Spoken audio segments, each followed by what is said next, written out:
We have a legacy of deeds, not creeds.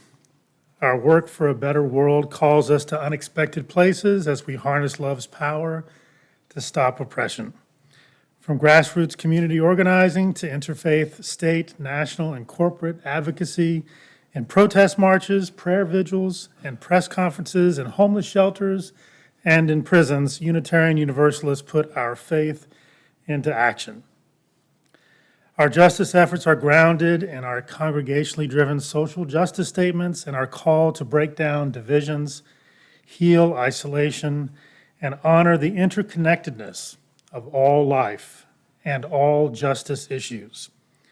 We model these commitments by creating just, welcoming, and inclusive congregations. We act in partnership with groups and communities most impacted by injustice on local, state, national, and international levels.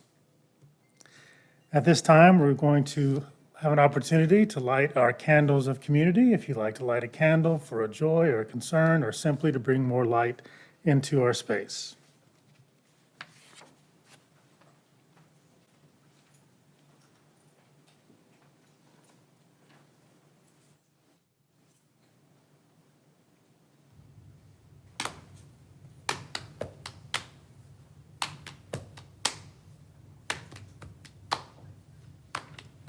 Building bridges between our divisions, I reach out to you, will you reach out to me?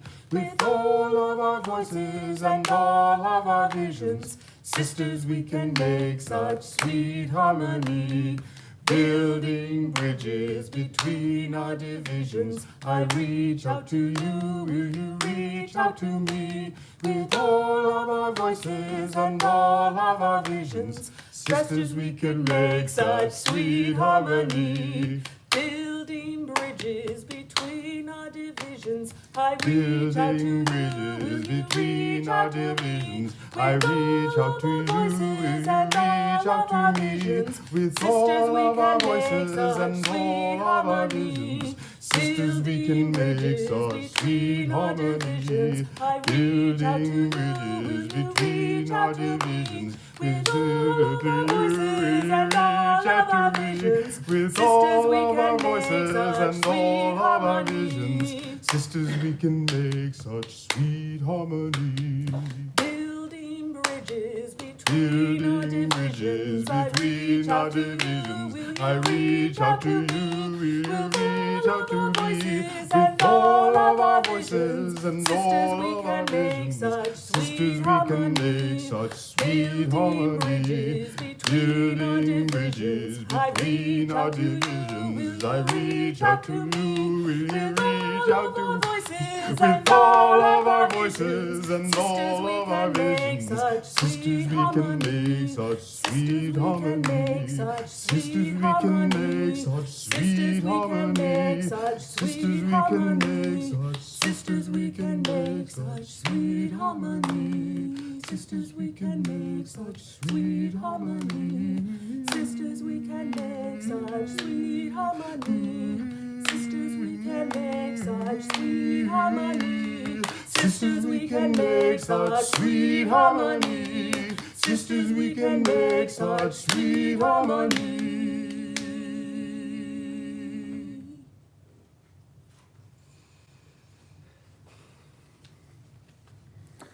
Let us stand together. Woo!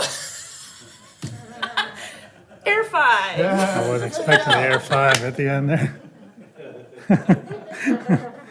Let us stand in body or spirit for the lighting of the chalice and our spoken affirmation.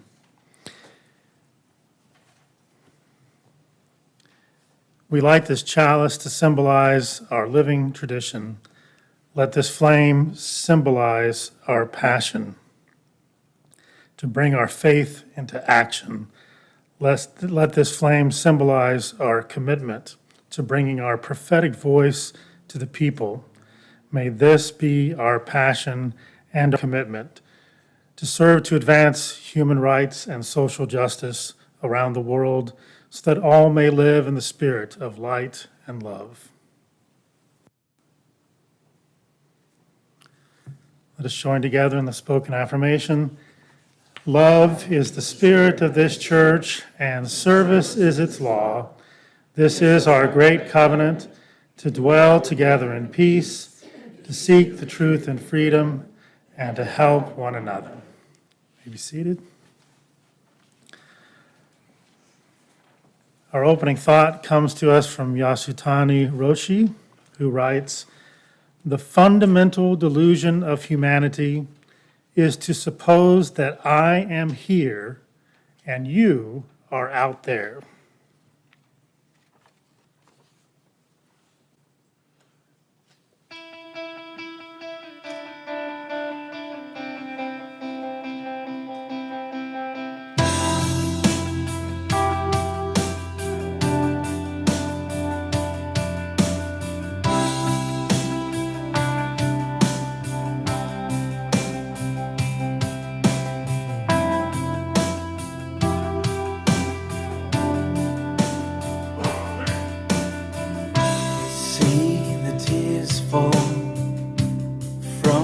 Child's eyes, if only we would love them.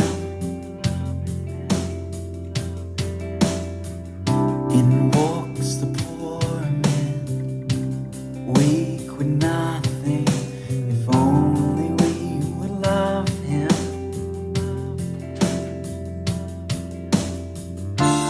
Pray the world would learn to love now.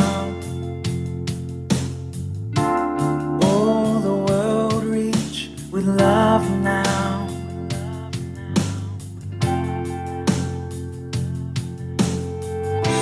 Hear the sound of justice rolling in.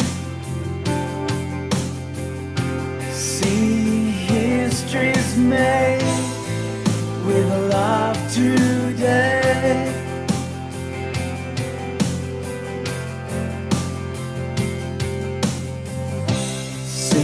The rich one searching for hope, if only we would love them.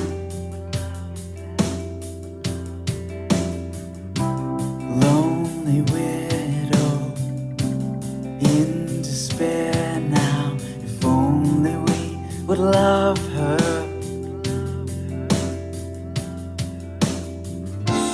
Pray the world would learn to love now.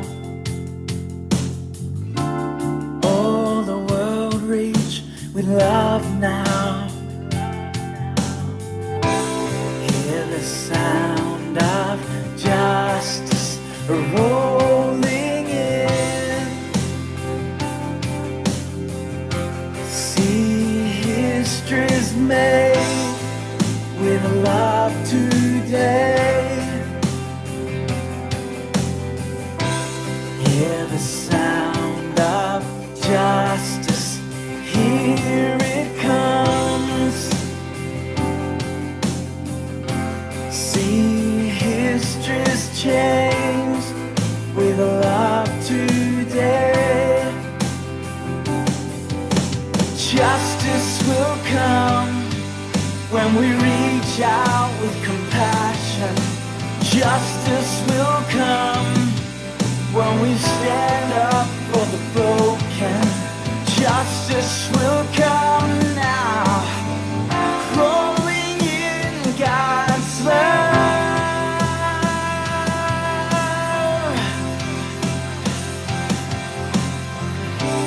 Hear the sound of justice rolling in.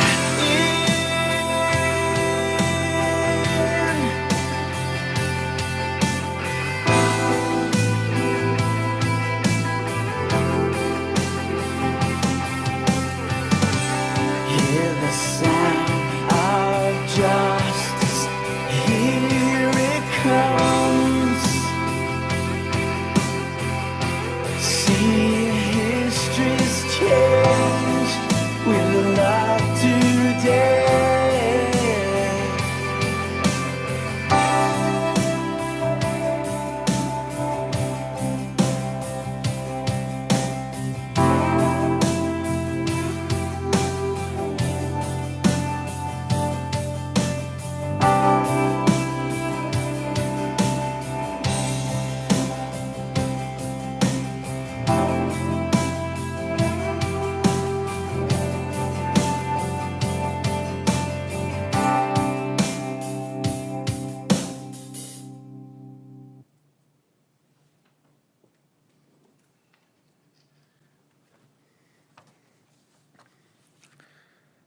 Our next reading comes from Bertrand Russell from his message to future generations.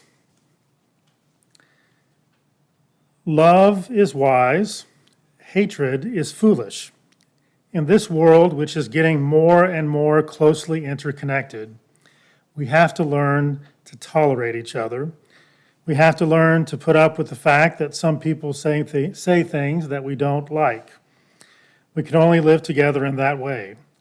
But if we are to live together and not die together, we must learn a kind of charity and a kind of tolerance, which is absolutely vital to the continuation of human life on this planet. Let us join together in a time of meditation. I invite you to get comfortable in your space and take a few deep breaths.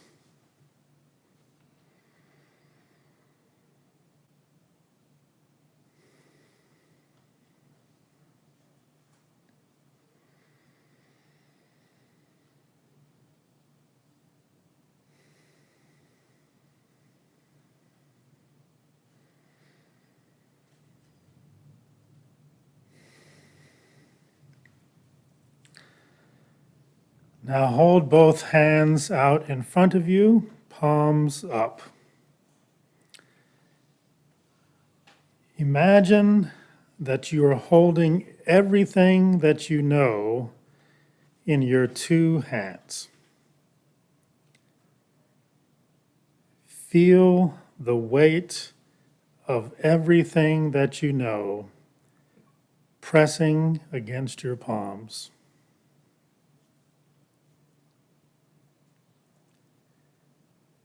Sit with that weight for a moment.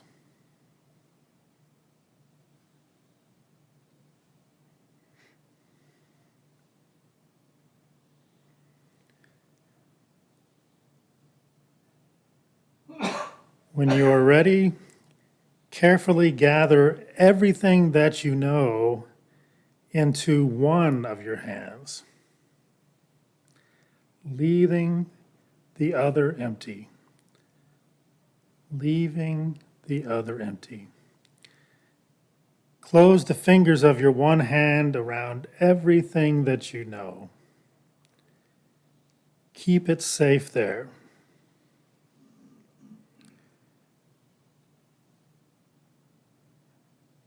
Feel the emptiness of your other hand, palm open,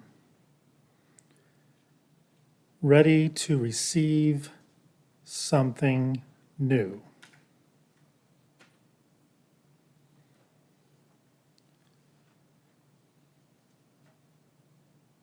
It takes practice to set aside our own thoughts and emotions. It takes practice to listen deeply, not as a prerequisite to response, but as a means to connect with diverse and beautiful truths. This practice is sacred. Do it together. Do it often.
Our next reading comes from Martin Luther King Jr. from the letter from a Birmingham jail.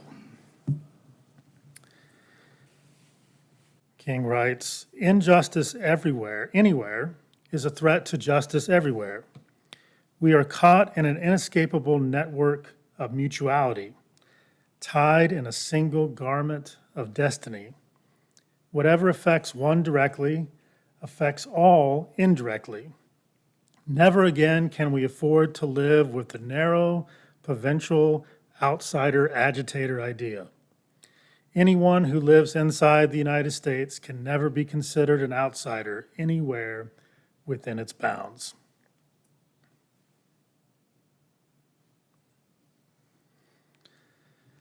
Let's hear a few of those words once more. Injustice anywhere is a threat to justice everywhere. We are caught in an inescapable network of mutuality, tied in a single garment of destiny. Whatever affects one directly affects all indirectly. So until I see that justice for me is connected to justice for you, there will be no justice for us. And until we see that justice for us is connected to justice for them, there will be no liberty and justice for all. All justice is interconnected because all justice is based on the inherent worth of each and every person. And this inherent worth makes a moral claim on the rest of us, on all of us, to respect all other persons in all of their differences and in all of their diversity. This, I think, also includes respecting the inherent worth of non-human forms of life as well, because all of life has intrinsic value. All of life has inherent worth. So for a justice movement to be effective, it must be holistic. It must work for justice for all persons and for all of nature, rather than focusing too narrowly on only one or even only a few concerns of justice. A victory for justice in one group is a victory of justice for all.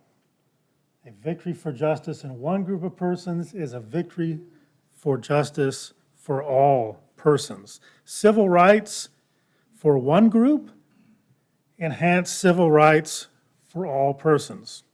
Racial justice, social justice, economic justice, environmental justice, justice for women, justice for persons who are LGBTQ+, are all interrelated and mutually reinforcing. Justice for one contributes to justice for all. Injustice in our world is systemic, and therefore the work for justice in our world must be systemic as well. It must work to transform the systems that perpetuate all forms of injustice in our world. It's especially important for the forces of justice to see this systemic nature of injustice and to cooperate and to collaborate with each other, because we know that the forces of injustice are working together. They're working together very closely and very powerfully.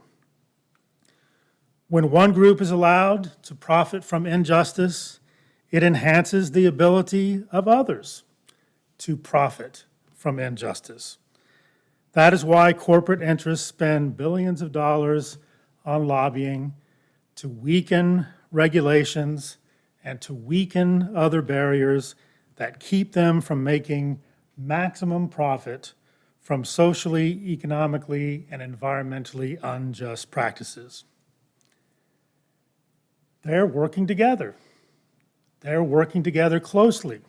They're working together powerfully. They have created a well-funded and highly effective network of injustice for the sake of perpetuating their ill-gotten and unjust economic gains. The forces of justice will have to get real about this. They will have to get real about what they are up against and be just as organized and just as committed to move societies in a more just direction. The systemic nature of justice and injustice can be seen clearly in how social justice and climate justice are inextricably intertwined. When you look at social justice, every aspect of social justice is threatened without climate justice. And socially just societies have proven to be the most effective at addressing our climate justice, our climate crisis that we're experiencing. The persons, corporations, and organizations most responsible for perpetuating climate injustice are also the most responsible for perpetuating social injustice. It's inextricably intertwined. We know that climate change is damaging the stable ecological community that is needed for economic flourishing. We know that this will increase poverty and human suffering and will create even larger gaps between the rich and the poor in the world, leading to even greater injustice. There can be no lasting justice in the world without a stable and livable climate. So social justice without climate justice is not sustainable. But climate justice without social justice is also not really justice, but rather only the work for a livable climate. A livable climate allows for the possibility of justice, but true justice is for both people and the planet.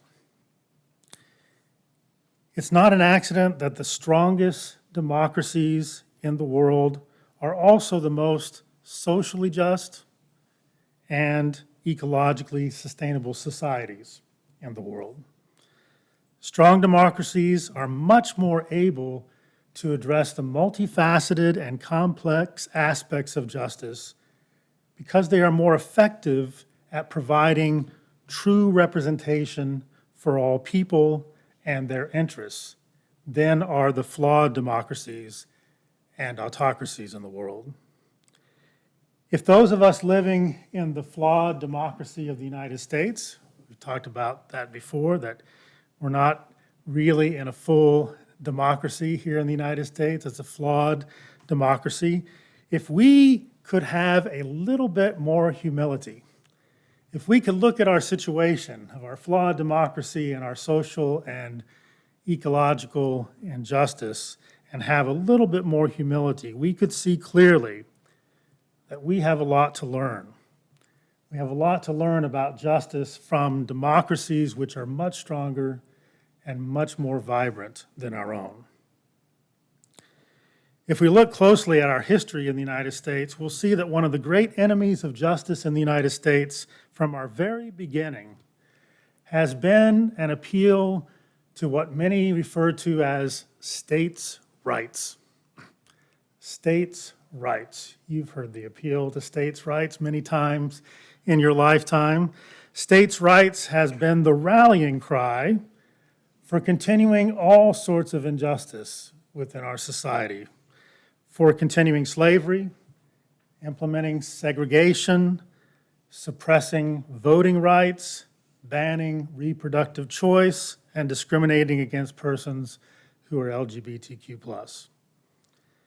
Perhaps one of the most significant flaws in the founding of our republic is that we allowed states' rights to trump human rights.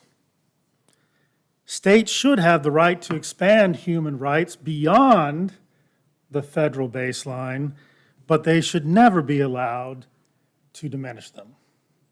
They should never be allowed to diminish them. The overemphasis on states' rights in relation to human rights, along with a broken two-party political system, gerrymandering, a U.S. Senate and an electoral college system that is grossly unrepresentative of the will of the population, of the will of the whole people, and a Supreme Court that has been captured for a generation by corporate and theocratic interests, all together make the work for justice a very steep and uphill climb. The steepness of the climb towards justice could easily lead us to give up. It could easily lead us to despair, to just sit at the bottom of the hill and lick our wounds and lament our losses. After all, the focuses of injustice, the forces of injustice seem to keep on eroding the best paths forward to the goal of justice. And at times it seems they are throwing the equivalent of boulders down upon us as we try to make the climb, attempting to bury us in an avalanche of injustice. We could give up. We could give up. But that would make inevitable the unspeakable suffering of billions of persons alive today and generations to come. Giving up is not an option. A much more hopeful alternative is to break out our climbing gear, tie ourselves together to help the most vulnerable on the climb, protect ourselves as well as possible from the falling boulders of injustice, pull each other up towards the goal of justice for all people and the planet. It's much better to take the risk of the climb than to allow the forces of injustice to maintain and expand their power. Because if the purveyors of social and environmental injustice remain in power much longer, our planet will survive. Our planet will survive, but our people may not. The risk of the arduous and dangerous climb towards justice is a risk that we must take. It's a risk that we must take. But let us also find some love and some joy together on that arduous journey. Amen. At this time, we have our time of giving, and those who wish may bring your gifts to the table, and there are also opportunities to give online.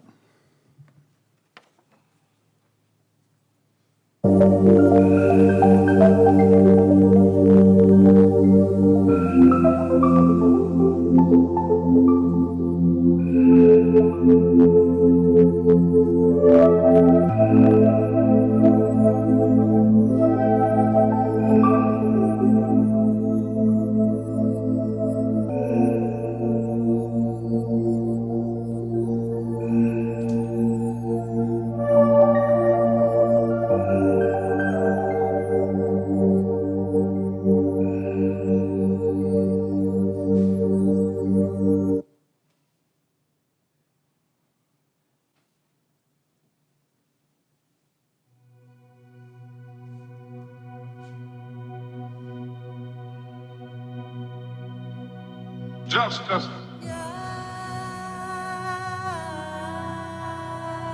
is indivisible.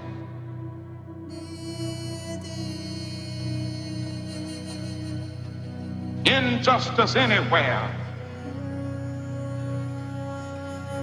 is a threat to justice everywhere. We won't relent. We will fight until the end. We have been sent to protect and to defend. We won't relent. We'll fight until the end. We have been sent to protect and to defend. Let justice flow like a river, flow from the peaks to the ground. Let justice flow like a river, till only freedom is found.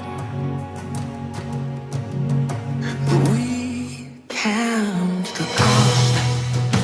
We will pledge our very lives. All nation close, but the kingdom will arise. Let justice flow like a river, flow from the peaks to the ground. Let justice flow like a river, till only freedom is found. Let justice flow like a river, flow from the peaks to the ground. Let justice flow like a river, till only freedom is found.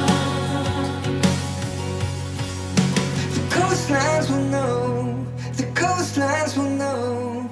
The coastlines will know your justice. The islands will know, the islands will know. The islands will know your justice. The nations will know, the nations will know, the nations will know your justice. The coastlands will know, the coastlands will know, the coastlands will know your justice. Let justice flow like a river, flow from the peaks to the ground. Let justice flow like a river, till only freedom is found. Let justice flow like a river, flow from the peaks to the ground. Let justice flow like a river, till only freedom is found. We won't relent. We will fight until the end. We have been sent To protect and to defend.